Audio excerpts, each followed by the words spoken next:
बिस्मिल्लाहिर्रहमानिर्रहीम। अस्सलाम वालेकुम। शुरू अल्लाह ताला के बाबरकत नाम से जो दिलों के भेद खूब जानता है और हज़रत मोहम्मद मुस्तफ़ा सल्लल्लाहु अलैहि वसल्लम पर हज़ारों करोड़ों दरूद व सलाम। नाज़रीन, मैं हूं आपका मेज़बान डॉक्टर अब्दुर्रऊफ़ फ़ारूकी, आपके अपने प्रोग्राम बज़्म फ़ारूकी में। नाज़रीन, आज की वीडियो शुरू करने से पहले जिन दोस्तों ने मेरे चैनल को सब्सक्राइब नहीं किया वो मेरे चैनल ए न्यूज़ ऑफिशियल को सब्सक्राइब करें और बेल आइकॉन के बटन को भी क्लिक करें ताकि मेरी नई आने वाली वीडियो आप तक आसानी से जल्द पहुंच सके। और अगर आपको वीडियो अच्छी लगे तो इसको लाइक और शेयर भी करें और अपनी राय का इजहार कमेंट्स बॉक्स में भी लिखें। मेरी ज़ात और मेरी बात से अगर कोई मुस्तफ़ीद हो रहा है तो इसकी एक बहुत बड़ी वजह रब्बुल इज़्ज़त और आकाए दो जहान हज़रत मोहम्मद मुस्तफ़ा सल्लल्लाहु अलैहि वसल्लम के बाद मेरे मोहतरम वालिदैन हैं, जिनकी तरबियत और रहनुमाई की बदौलत मेरी काविश आपके सामने है।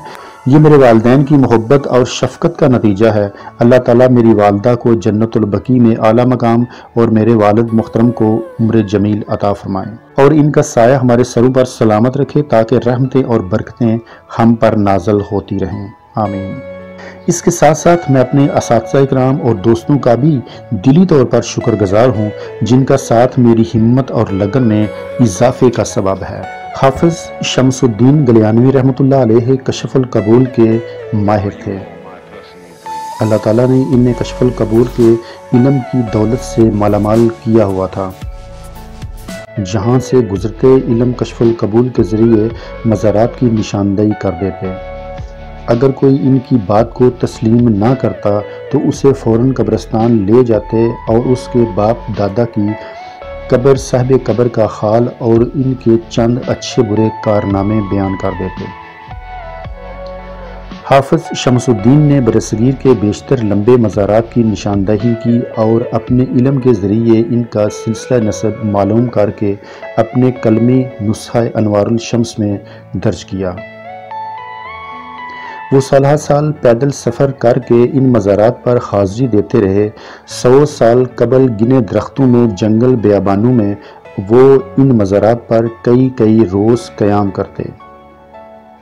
जहाँ इस वक्त इंसान को दिन के वक्त भी वहाँ से गुज़रने से खौफ आता है, इन लंबे मज़ारात का सिलसिला दरियाओं, नदी नालों और पहाड़ों के दामन और पहाड़ों के साथ साथ फैला हुआ है। हाफिज़ शमसुद्दीन गलियानवी ने अपनी किताब अनवारुल शम्स में बागोवाल कलां के करीब बरसाती नाले के किनारे मौज़े रेहान में हज़रत सुफ़दान अलैहिस्सलाम के मिज़ार की निशानदेही की। माबाद ख्वाजा गोरुद्दीन जेंदर शरीफ ने इस मज़ार को पुख्ता तमीर करवाया। मिज़ार की लंबाई 9 गज है। मौज़े रेहान बरसाती नाले के किनारे आबाद है। हज़रत सुफ़दान अलैहिस्सलाम का मिज़ार एक बुलंद बाला टिब्बा पर है, जहाँ पुराने वक्त की तबाहशुदा बस्ती के आसार मिलते हैं। इस टीला में मिट्टी के बर्तनों के टुकड़े, आटा पीसने की चक्कियों के पार्ट, बच्चों के मिट्टी के बने हुए खिलौनों के हिस्से, लोहे की बनी हुई अशिया के अलावा मोती सीप मिलते हैं। दूर दूर तक मिट्टी के बर्तनों के टुकड़ों का सिलसिला फैला हुआ है। हज़रत सुफ़दान अलैहिस्सलाम के मज़ार के करीब बोर्ड का एक बहुत बड़ा दरख्त है। इस दरख्त का फैलाव तकरीबन 2 किनाल रकबा में है। ये दरख्त बहुत कदीमी है जो अपने अंदर इस तबाहशुदा बस्ती की तारीख लिए खड़ा है। अहले गांव और गिरदोनवा के देहात के लोग इनका बहुत एहतराम करते हैं। कोई गैर शरई हरकत यहाँ नहीं होती। मौज़े रेहान के करीब जो बड़े बड़े टिब्बे हैं वो काफ़ी बुलंद हैं और काफ़ी रकबा में फैले हुए हैं। टिब्बा के ऊपर खड़े होकर दूर दूर तक नज़ारा किया जा सकता है और नज़दीक हरकतों सिकनात देखी जा सकती हैं। क्योंकि माजी में इंसान वहशी था, तहज़ीब तमद्दन से नाआशना लोग दुश्मन को शिकस्त देने के लिए बस्तियां सफ़हस्ती से मटा दिया करते थे। माले गनीमत समेट कर अगली मंजिल को रवाना हो जाते। गालबन हिफाजत के लिए ये बड़े बड़े टिब्बे टीले तामीर किए गए हों ताकि वो हर किस्म की आफात से महफूज रह सकें। माजी में इंसान का क़याम पहाड़ों की गारों में या फिर पहाड़ों की चोटियों पर हुआ करता था।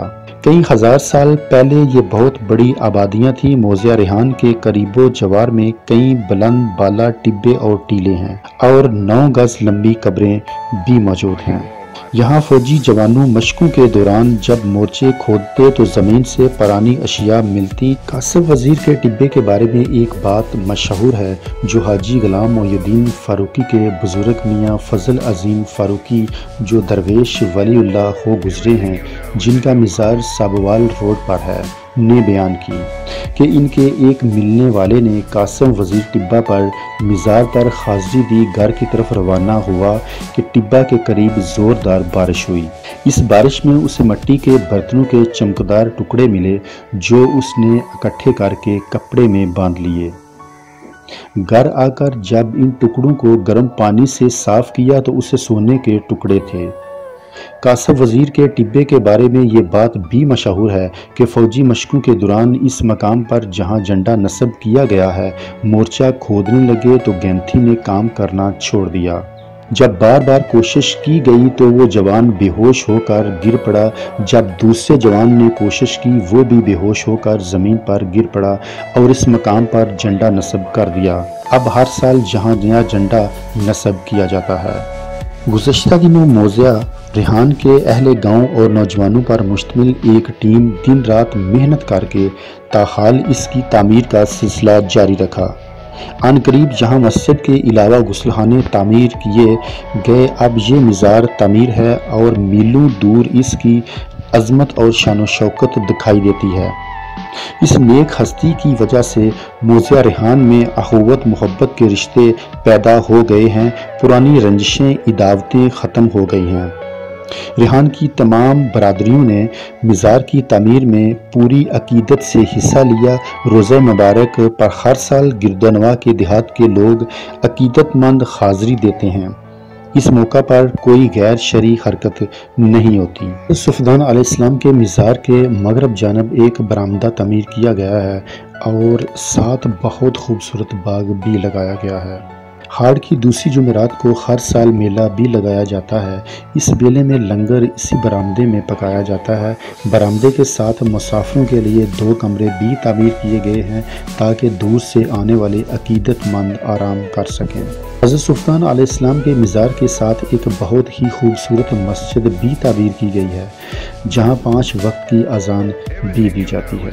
آستانِ عالیہ جیندر شریف کی جانب سے شائع کردہ شجرہ مبارک کے مطابق حضرت صفدان علیہ السلام کا سلسلہ نسب حضرت ابراہیم علیہ السلام سے جا ملتا ہے۔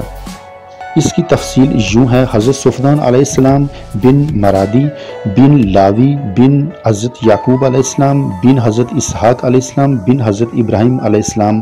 حافظ شمس الدین گلیانوی کے کلمی نسخہ انوار الشمس کے 335 صفحہ کے مطابق موضع ریحان میں نیک ہستیوں کے 5 مزار ہیں۔ ان کے بارے میں انشاءاللہ تعالی آپ کو آنے والی ویڈیو میں بتاؤں گا۔ تب تک کے لیے اپنے میزبان ڈاکٹر عبدالرؤف فاروقی کو اجازت دیں۔ اللہ حافظ۔